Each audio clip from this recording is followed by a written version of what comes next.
Director Finance at ONGC, and MK Surana, Chairman and Managing Director of HPCL, join us on the phone line from New Delhi to give us more clarity. Mr. Srinivasan, you go first, sir. What have you made of this statement? Should we expect integration or should we not?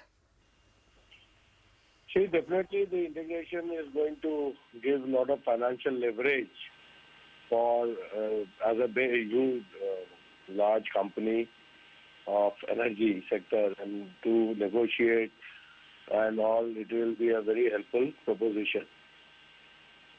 Mr. Srinivasan, good morning. What could be the contours of such consolidation? One view is that, you could make two large companies. As of now, it is very difficult. The ministry will be working on that. And as of now, the companies are not very clear about it. And then let the ministry, administrative ministry, take the...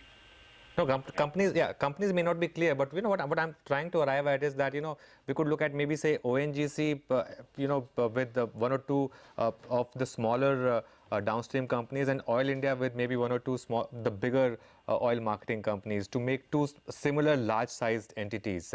Would that be a fair way of looking at things? Right now, I will not be able to comment much on that. And we'll look at it. As the things unfold, then we'll look into it. As of now, it's very difficult to make any observations on that. Sure. Mr. Surana, a similar question to you. How have you understood what the finance minister said and what the oil minister has kind of clarified? Yeah, I would personally, I think that it will be difficult to have one entity with all the oil majors of India together. It will be too big. And so I also think that practically it will be more than one and may not be one. That's one thing. Though we need to get a clarification further, because it is just the announcement has been made and the details are yet to be known.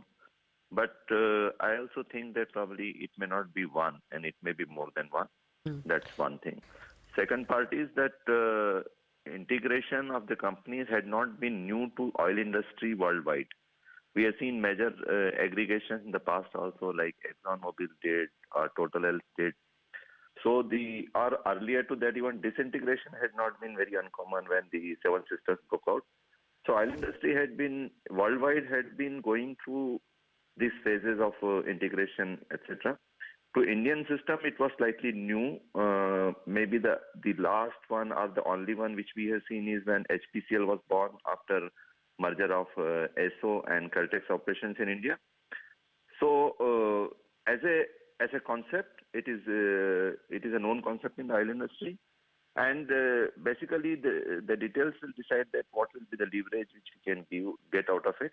So as a concept, it's good, and how do we do it? That will make the difference, because we should be able to leverage something further than what each of the individual oil companies already have in it, because each company have got their own strength.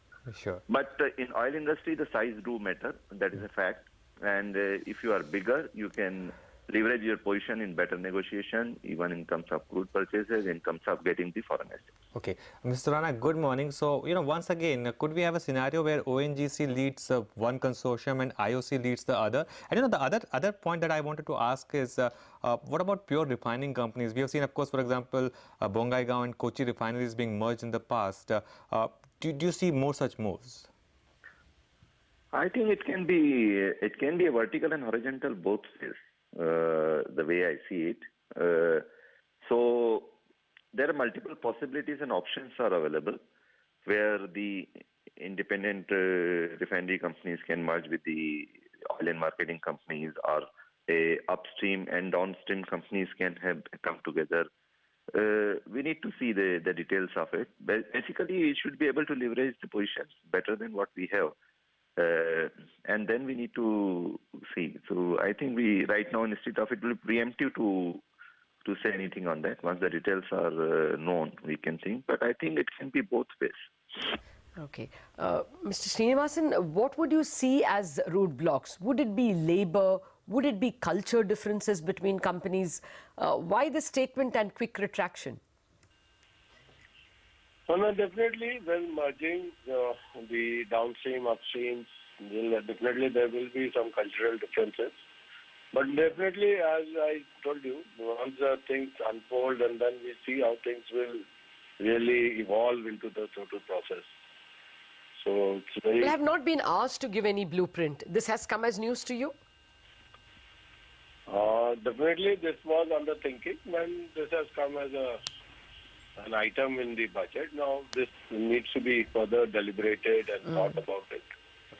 Mr. Srinivasan, a final question and a two-part question. You have 72% stake in MRPL, so are we looking at ONGC MRPL merger to begin with? And secondly, your thoughts on the budget itself, where expectation was that cess will be reduced after the kind of surge we have seen in crude, but that didn't happen. Yeah, definitely. We were having a hope that the ad valorem cess would come down, but definitely this has not been factored in the current budget. So there has been large expectations, but it didn't really work. And as far as the merger of MRPL and ONGC is concerned, definitely it's a 71% subsidiary of the company, and it is under the aegis of the parent ONGC as of date. So it is as good as working together. Okay. So may I squeeze in another question, Mr. Srinivasan? The oil subsidy number is looking a little under budgeted. Are you going to be shocked with having to share a part of the burden? As of now, no, nothing. In the current year, 16-17, we don't expect any numbers to be put in on things. Subsidy will not be coming across. Okay. All right. We will leave it at that. Mr. Surana and Mr. Srinivasan, thank you very much for joining us with your first thoughts on what could be one or couple of behemoths in the oil sector. We'll take a break on that note. We are coming back with the pre-opening rates and some more trading strategies.